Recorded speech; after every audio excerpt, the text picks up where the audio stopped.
हरे कृष्णा। सभी भक्तों को मेरा दंडवत प्रणाम।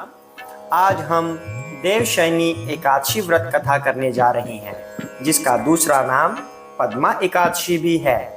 यह व्रत 17 जुलाई 2024 को रखा जा रहा है, अर्थात बुधवार को यह व्रत होगा और इसका पारायण समय अगले दिन 5:35 से 10:09 तक होगा। इस दिन अधिक से अधिक श्री कृष्ण या श्री हरि विष्णु का मंत्र उच्चारण करना चाहिए। आइए कथा करते हैं। हरे कृष्णा। अथ पद्मा एकादशी व्रत कथा। आषाढ़ मास शुक्ल पक्ष की। युधिष्ठिर बोले, हे केशव, आषाढ़ शुक्ल पक्ष की एकादशी का क्या नाम है? उसका देवता कौन है? यह मुझसे कहिए। श्री कृष्ण जी बोले, हे महिपाल, जिस कथा को ब्रह्मा जी ने नारद जी से कहा है, उस कथा को मैं तुमसे कहता हूँ। नारद जी ब्रह्मा जी से पूछने लगे कि आषाढ़ शुक्ल पक्ष की एकादशी का क्या नाम है? प्रसन्न होकर विष्णु की आराधना के लिए मुझसे कहिए।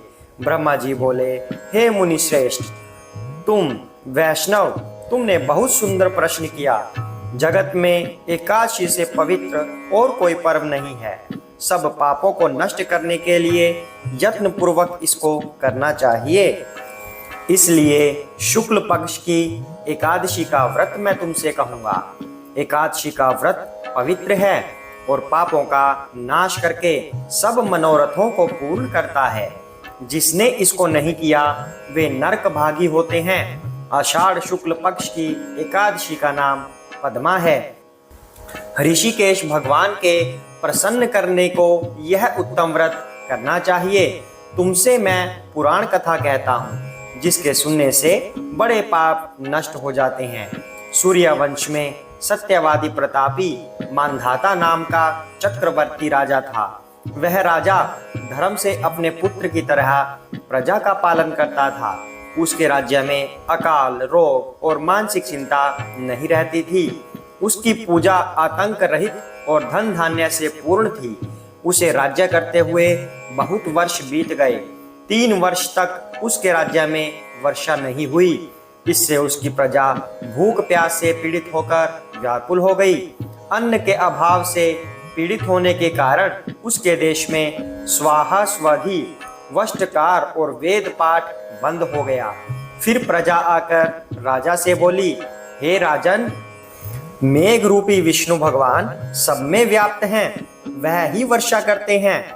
वर्षा से अन्न होता है, अन्न से प्रजा होती है। हे निरिपते, उस अन्न के न होने से प्रजा नष्ट हो रही है। ऐसा यत्न करिए जिससे कल्याण हो। राजा बोला, आपने सत्य कहा। अन्न ईश्वर का रूप है। अन्न में सब निवास करते हैं। अन्न से प्राणी पैदा होते हैं। अन्न से ही संसार वर्तमान है। ऐसा लोक में सुना जाता है और पुराणों में भी विस्तार पूर्वक कहा गया। राजा के अधर्म से प्रजा को दुख मिलता है। मैंने बुद्धि से विचार करते हुए अपना कोई दोष नहीं देखा, तथापि मैं प्रजा के हित के लिए यत्न करूंगा। ऐसा विचार करके राजा ने कुछ सेना साथ में ले ली। ब्रह्मा जी को प्रणाम करके गहन वन में चला गया। तपस्वी मुनीश्वरों के आश्रम में विचरने लगा। राजा ने ब्रह्मा के पुत्र अंगिरा ऋषि को देखा, जिनके तेज से दिशाओं में प्रकाश हो रहा था। दूसरे ब्रह्मा की तरह मालूम होते थे। उनको देखकर जितेंद्रिय राजा प्रसन्न हुआ और सवारी से उतरकर हाथ जोड़कर चरणों में प्रणाम किया।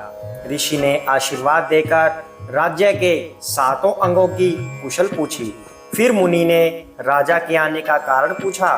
राजा ने अपनी कुशल और आने का कारण सुनाया। राजा बोला कि मैंने धर्म से पृथ्वी का पालन किया है, परंतु मेरे राज्य में वर्षा नहीं हुई। इसका कारण मैं नहीं जानता। इस संदेह को दूर करने के लिए मैं आपके पास आया हूँ। शांति और कल्याण की विधि से प्रजा के सुख का उपाय करिए। ऋषि बोले, हे राजन, यह सतयुग सब युगों में उत्तम है। इस युग में मनुष्य ब्रह्म ज्ञानी है। इसमें धर्म के चारों चरण वर्तमान हैं। इस युग में ब्राह्मणों के सिवा और कोई तपस्या नहीं करते। हे राजेंद्र, तुम्हारे देश में शूद्र तप कर रहा है, उनके अनुचित कार्य करने से वर्षा नहीं हो रही है। उनके मारने का उपाय करो जिससे दोष शांत हो। राजा बोला, तप करते हुए को बिना अपराध के मैं नहीं मारूंगा। दुख दूर करने को धर्म का उपदेश दीजिए। ऋषि बोले, हे राजन, जो ऐसा है तो एकादशी का व्रत करिए। आषाढ़ माह के शुक्ल पक्ष में पद्मा नाम की प्रसिद्ध एकादशी है। उनके व्रत के प्रभाव से निश्चय ही वर्षा होगी। यह सब सिद्धियों की देने वाली और सब उपद्रवों को नष्ट करने वाली है। हे नृप, तुम प्रजा और परिवार सहित इसका व्रत करो।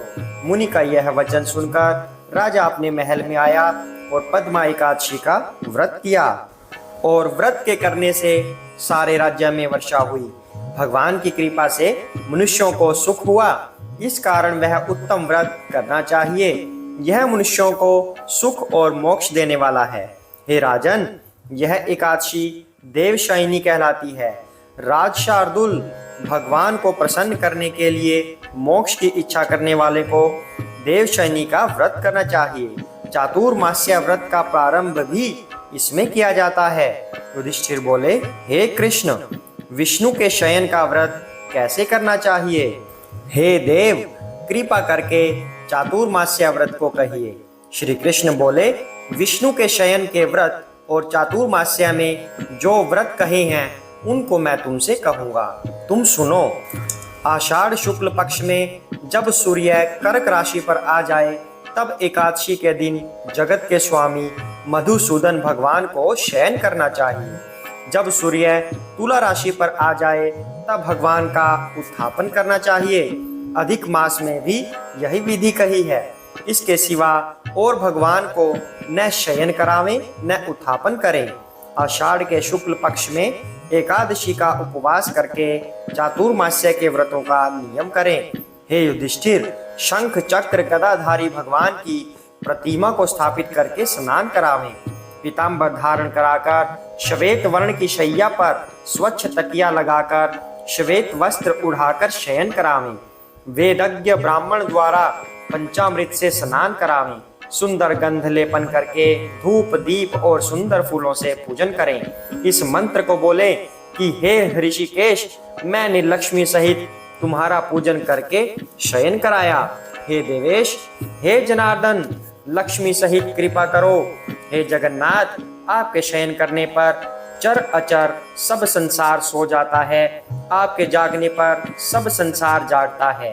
हे युधिष्ठिर, इस तरह से विष्णु की प्रतिमा को स्थापित करके उसके सामने बैठकर नियमों को ग्रहण करें। प्रातः संध्यादिक सब नित्य कर्म को पूरा करके देवोत्थापिनी एकादशी तक 4 महीने का नियम लें। हे प्रभो, मेरे इन शुद्ध नियमों को निर्विघ्नता से पूर्ण करिए। इस प्रकार शुद्ध चित्त से प्रार्थना करें। मेरा भक्त स्त्री हो अथवा पुरुष, वह दातुन कुल्ला करके धर्म के लिए व्रत करे और इन नियमों का पालन करें। व्रत के प्रारंभ में 5 समय कहे गए हैं। चातुर्मास्य के व्रतों का आरंभ आषाढ़ में करना चाहिए। एकादशी, द्वादशी, पूर्णिमा, अष्टमी, करक की संक्रांति, इनमें विधि पूर्वक व्रत का प्रारंभ करें। मनुष्य 4 प्रकार से व्रत को ग्रहण करके कार्तिक शुक्ल पक्ष की द्वादशी को उसे समाप्त करे। चातुर्मास करने वालों को जो फल होता है वह मैं पृथक पृथक तुमसे कहूँगा। आषाढ़ के शुक्ल पक्ष की एकादशी को उपवास करें। चातुर्मास्य का व्रत यत्न पूर्वक करें, नहीं तो साल भर के पाप नष्ट नहीं हो सकते हैं। जिस महीने में संक्रांति नहीं हो वह देवता और पितरों के काम में वर्जित है। वह महीना मल मास है और अपवित्र है, इसलिए बुद्धिमान मनुष्य इसमें देवता और पितृ कार्य न करें। जो कोई मनुष्य इस व्रत को करता है वह अंत समय में सूर्य के समान प्रकाशमान विमान में बैठकर प्रलय के समय तक विष्णु लोक में निवास करता है।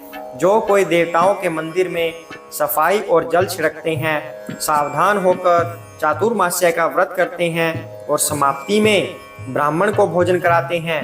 हे विप्रेंद्र, वह 7 जन्म तक सत्य और धर्म में तत्पर होते हैं। जो कोई दही, दूध, घी, शहद पूरे से चातुर्मास्य भगवान को स्नान कराता है, उसका विष्णु के समान रूप होता है और अक्षय सुख को भोगता है। जो कोई गंध, पुष्प, अक्षत से भगवान का पूजन करके नैवेद्य और सोने का कमल ब्राह्मण को देता है, जो कोई व्रत करने वाला चातुर्मास्य में नित्य पूजन करता है, वह अक्षय सुख पाता है और इंद्रलोक को जाता है। जो कोई 4 महीने तक तुलसी से भगवान की पूजा करता है और सुवर्ण की तुलसी बनाकर ब्राह्मण को देता है, वह सुवर्ण के विमान में बैठकर विष्णु लोक को जाता है। जो कोई गूगल की धूप और दीपक अर्पण करता है, वह सुख भोगने वाला धनवान और भाग्यशाली होता है। चातुर्मास्य का व्रत समाप्त होने पर धूप और दीपक का दान करना चाहिए। जो कोई कार्तिक शुक्ल 11 तक पीपल अथवा विष्णु की परिक्रमा और नमस्कार करता है, जो कोई संध्या के समय ब्राह्मण और देवताओं के आंगन में दीपक जोड़ता है और नियम समाप्त होने पर सुवर्ण दीपक, वस्त्र और तेल का दान करता है, वह तेजस्वी देवता होकर विमान में बैठता है और गंधर्व अप्सरा उसकी सेवा करते हैं। जो भगवान का चरणामृत पीता है, वह कष्ट से छूट जाता है, विष्णु लोक को प्राप्त होता है। जो कोई मंदिर में बैठकर तीनों समय गायत्री का 108 बार जप करता है, वह पापों में लिप्त नहीं होता। माला, पुस्तक, कमल कमंडल धारण किए हुए 4 मुख वाली गायत्री वेद पाठी ब्राह्मणों के घर में निवास करती है। सब लोकों में व्याप्त वेद त्रयी रूप गायत्री देवी मनुष्य को ज्ञान देती है। जो गायत्री जप करता है, उससे व्यास जी प्रसन्न होते हैं। इसके उद्यापन में शास्त्र विहित पुस्तक का दान करना चाहिए। सब विद्याओं के समान शांति देने वाली सुंदर अक्षरों की पुस्तक मैं देता हूँ, इसलिए हे सरस्वती मेरे ऊपर प्रसन्न हो। इस प्रकार प्रार्थना करनी चाहिए। जो कोई नित्य पुराण अथवा धर्म शास्त्र को सुनता है, वह पुण्यात्मा, सुखी, धनी तथा सत्य और पवित्रता से पूर्ण होता है। जो कोई सुवर्ण और वस्त्र समेत पुस्तक का दान करता है, वह ज्ञानी लोक में प्रसिद्ध धर्मात्मा होता है। जो कोई शिव जी अथवा केशव का जप करता है, वह व्रत की समाप्ति में उस देवता की सुवर्ण की मूर्ति का दान करें। 5 मुख वाले बैल पर बैठने वाले, हर एक मुख में 3 नेत्र, कपाल, त्रिशूल, खटवागधारी, जिनके माथे पर चंद्रमा है, ऐसे सदा शिव जी हैं। आपने देवताओं के निमित्त अमृत को छोड़कर हलाहल विष को ग्रहण किया है। हे प्रभु, आप रूप के देने वाले पुण्यात्मा, दोष रहित और गुणवान हैं। मैं आपकी शरण हूँ, आप प्रसन्न होइए। इस प्रकार प्रार्थना करें। नित्य कर्म करके सूर्य को अर्घ्य देवें। सूर्य मंडल में स्थित जनार्दन भगवान का ध्यान करें। व्रत की समाप्ति में सुवर्ण, लाल वस्त्र और गोदान करने से आरोग्य, पूर्ण आयु, कीर्ति, लक्ष्मी और बल की प्राप्ति होती है। व्रत करने वाला चातुर्मास्य में भक्ति से व्याहति अथवा गायत्री मंत्र से तिल का हवन करे। व्रत की समाप्ति में बुद्धिमान ब्राह्मण के लिए उसे 108 अथवा 28 तिल के भरे हुए पात्र देने चाहिए।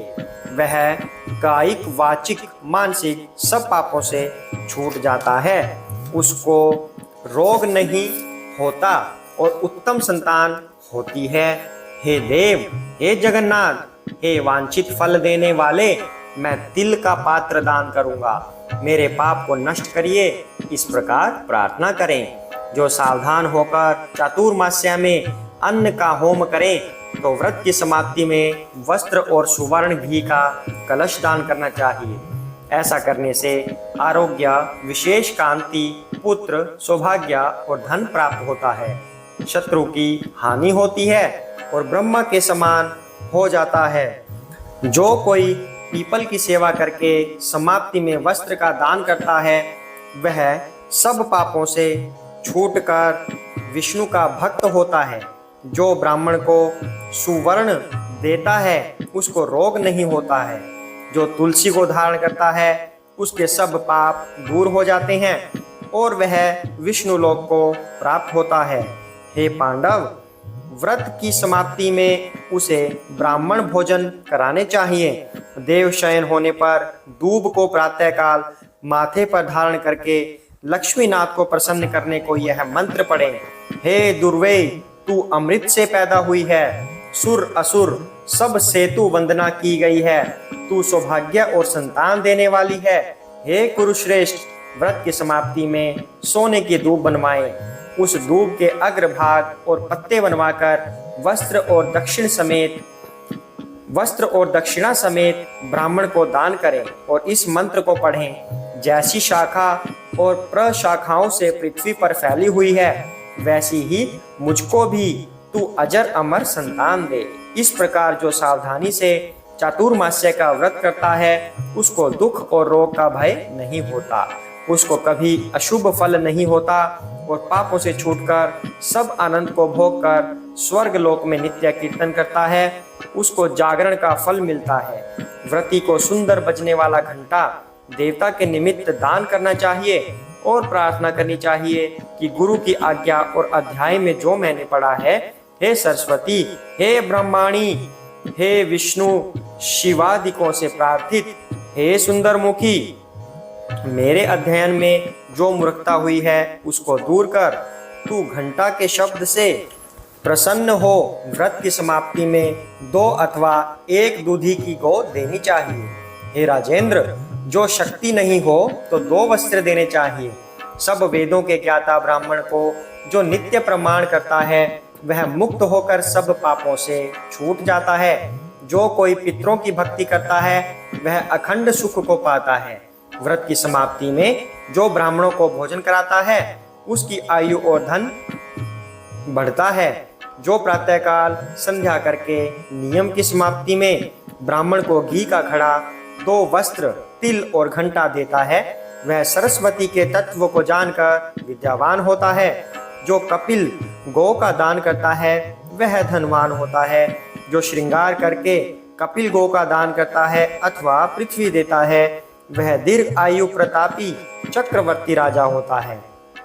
सदा दान करने वाला मनुष्य सब दुखों से छूटकर रूपवान और भाग्यशाली होकर अखंड सुख को भोगता है। शरीर में जितने रोमांच हैं, उतने वर्ष तक स्वर्ग में इंद्र की तरह बसता है। जो सूर्य अथवा गणेश को नित्य नमस्कार करता है, वह आयु, आरोग्य, ऐश्वर्य और उत्तम कांति को प्राप्त होता है। गणेश जी की कृपा से उसकी इच्छा पूरी होती है। निस्संदेह सब जगह उसकी विजय होती है। सिंदूर के समान लाल रंग का सूर्य बनवा। संपूर्ण कामना सिद्ध होने के लिए उस प्रतिमा को ब्राह्मण को दे दें। हृदय, दृष्टि, सिर, मन, वचन, पैर, हाथ, घुटने, इन 8 अंगों से किए हुए अष्टांग प्रणाम से जो भूमि का पूजन करता है, उसको वह गति मिलती है जो 100 यज्ञ करने से भी नहीं मिलती। जो चातुर्मास्य में शिव जी की प्राप्ति के लिए चांदी का दान करता है अथवा अपनी शक्ति के अनुसार नित्य तांबा दान करता है, उसको शिव जी के भक्त सुंदर पुत्र मिलते हैं। नियम की समाप्ति में चांदी के बर्तन में शहद भरकर दान करना श्रेष्ठ है। बर्तन में गुड़ का दान करना उत्तम है।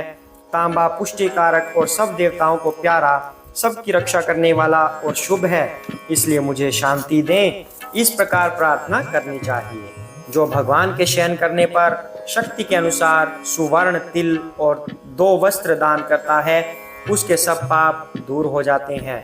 वह इस लोक में सुख भोग कर अंत में शिव लोक को जाता है। जो कोई सोना, चांदी, तांबा, अन्न इनका नित्य दान करता है, जो कोई नित्य श्राद्ध, देव पूजा करके दक्षिणा देता है और चातुर्मास्य में ब्राह्मण को वस्त्र दान करता है, विष्णु भगवान मेरे ऊपर प्रसन्न हो, ऐसा कहकर जो ब्राह्मण को पूजन करके वस्त्र समेत शैया दान करता है, उसको अखंड सुख मिलता है और कुबेर के समान धनी होता है।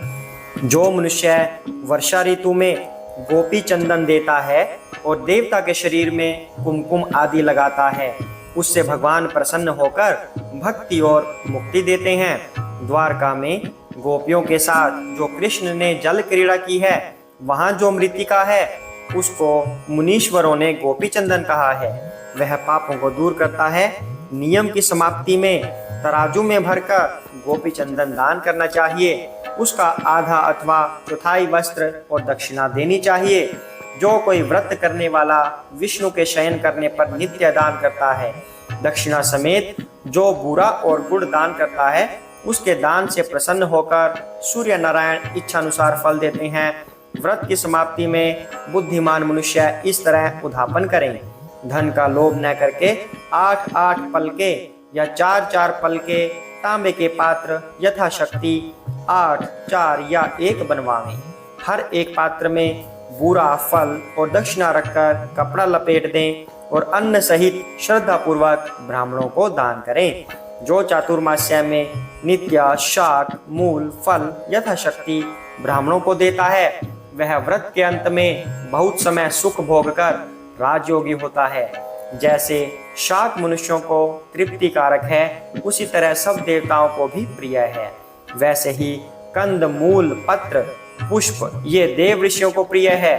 विष्णु के शयन करने पर चातुर्मास्य में जो इनका दान करता है, देवता उसका कल्याण करते हैं। इस तरह से जो व्रत करता है वह 100 वर्ष तक जीवित रहता है और इच्छा पूरी होती है। हे पार्थ, इसके करने से केशव भगवान प्रसन्न होते हैं। जिस दिन से भगवान क्षीर सागर में शयन करते हैं और जब जागते हैं, उतने दिन का एकाग्र चित्त से उपवास करने वाले मनुष्यों को गरुड़ ध्वज भगवान श्रेष्ठ गति देते हैं। हरे कृष्णा। तो यह थी देवशयनी एकादशी की व्रत कथा। इस दिन फलाहार क्या करना चाहिए? इस दिन दाख का सागार लेना चाहिए। हरे कृष्णा। आशा करते हैं आपको यह कथा पसंद आई होगी और यह आपकी आध्यात्मिक उन्नति में सहायक होगी। अगर आपको यह कथा पसंद आई है तो चैनल पर बने रहिए और इस तरह की व्रत कथा का आनंद लीजिए। चैनल पर श्रीमद् भगवद गीता का पाठ भी होता है, तो आप वह भी सुनिए और अपने जीवन को भक्तिमय कीजिए। हरे कृष्णा।